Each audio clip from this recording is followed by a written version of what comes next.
Welcome to the Explainer. Today we're diving straight into the whole self framework, and we're looking closely at a concept called capacity over strategy.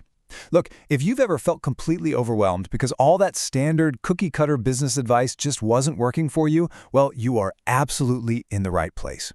We're going to dismantle probably the biggest myth in business building right now. Okay, let's dive into this. You see, most business programs out there push this very common myth that success is purely about strategy. You know the drill: content calendars, complicated sales funnels, magic pricing formulas. But the hidden reality? Strategy alone doesn't keep a business alive through that brutal first year. Capacity does. Your personal energy, your confidence, your emotional bandwidth, these are the real, actual markers of a business that's built to last. Section 1. The true cause of failure, and why good ideas just aren't enough. Let's really think about why new entrepreneurs actually quit.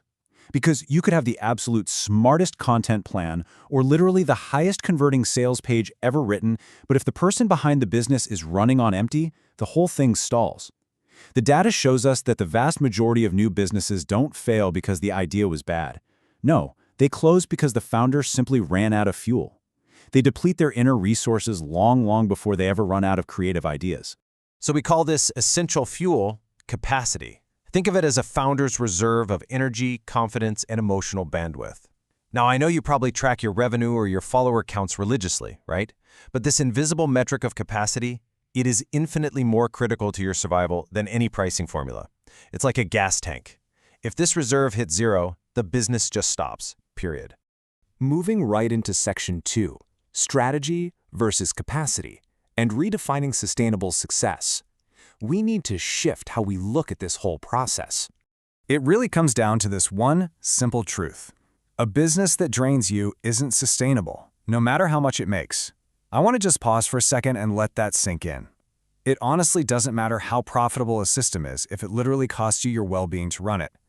This single, powerful belief is the entire foundation of the framework we're exploring today. And this approach is specifically for you if you're building an online business based on a real skill, a craft, or a passion. It's for you if you are just totally exhausted by hustle culture, constantly treating burnout like it's some sort of required badge of honor. If you want a solid strategy, sure, but you also need real, tangible support so your business actually aligns with who you are, rather than just feeling like a cheap copy of someone else's sales funnel. Then yes, this is absolutely for you. Section 3. The Whole Self Framework, One Unified System. And this brilliantly illustrates the core difference here. See, the old way treats your business and your personal wellness as two completely separate projects. Wellness is just this afterthought bolted onto the side. You know, like being told to just take a bubble bath after grinding through a 14-hour workday. But the Whole Self way, it treats the business and the founder as one single unified system. It builds wellness in from page one, because that very wellness is exactly what makes the strategy actually function in the real world. The framework plays out in 4 distinct phases. Step 1 is building that wellness foundation. Step 2 is homing in on your offer. Step 3 is building your online presence. And Step 4 is launch and sell. Now listen to me on this one.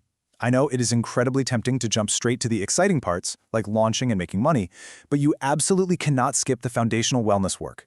Every single phase builds strictly on the one right before it, and the order absolutely matters. Section 4, transformation through real action, moving from just reading to actually doing. Let's talk about how you implement this in your own life.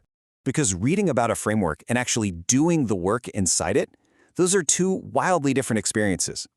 Throughout this whole process, there will be reflection and action phases at the end of each chapter. Please do not skip these. It is so easy to just nod along to a good idea and then move on without ever actually changing your behavior. But actively applying the framework to your own specific situation, that is where the real transformation happens. That's how you actually build your capacity. To do that real work, you're going to need the right tools. So go ahead and grab a dedicated notebook or a personal journal, or use the companion workbook if you have one. You really need a dedicated physical space to write down your thoughts, respond to the prompts, and honestly, track your emotional bandwidth just as rigorously as you track your finances. Treat these tools with the exact same respect you'd give to a crucial piece of business software. So what does this all mean for you right now? I want to leave you with this final, crucial question. Are you building a business strategy, or are you building your capacity to survive it? As you move forward in your own entrepreneurial journey, constantly check in on those fuel levels. If you prioritize your capacity first, you'll be building something truly sustainable. Thanks so much for engaging with this explainer.